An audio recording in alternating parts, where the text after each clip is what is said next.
બનાસકાંઠાના ખેડૂતો માટે ફરી એક વખત પડ્યા પર પાટું જેવી સ્થિતિ સર્જાઈ છે। ભાભર તાલુકાના સનેસડા ગામની સીમમાં આવેલી માઇનર 3 કેનાલ ઓવરફ્લો થતાં પાણી ખેતરોમાં ઘૂસી ગયું છે। કેનાલમાં વધુ પડતું પાણી છોડવામાં આવતા આ ઘટના બની હોવાનો ખેડૂતોનો આરોપ છે। માહિતી મુજબ કેનાલના ઓવરફ્લો થતાં કેનાલના પાણી ખેતરમાં ઉભેલા ઘઉંના પાક પર ફરી વળ્યા, જેના કારણે મોટા પ્રમાણમાં ઘઉંના પાકને નુકસાન થયું છે। ખેડૂતોની મહેનત પર પાણી ફરી વળતા ભારે રોષ ફેલાયો છે। ઉલ્લેખનીય છે કે હાલ આ વિસ્તારમાં ઘઉંના પાકનું વાવેતર કરવામાં આવ્યું છે। તાજેતરમાં કેનાલ ઓવરફ્લો થતાં પાણી ખેતરમાં ફેલાયા હતા અને પાકને નુકસાન જવાની ભીતિ સર્જાઈ હતી। ખેડૂતોએ સમગ્ર મામલે કેનાલની તાત્કાલિક સાફ સફાઈની માંગ ઉચ્ચારી છે।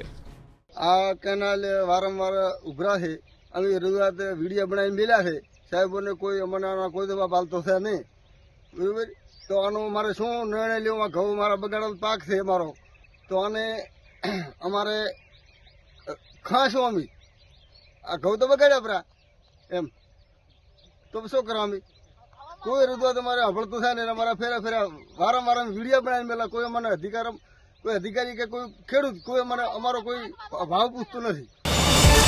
QR કોડ સ્કેન કરો અને ડાઉનલોડ કરો News 18 એપ। મેળવો ગુજરાત અને દેશ દુનિયાની પળે પળની અપડેટ્સ।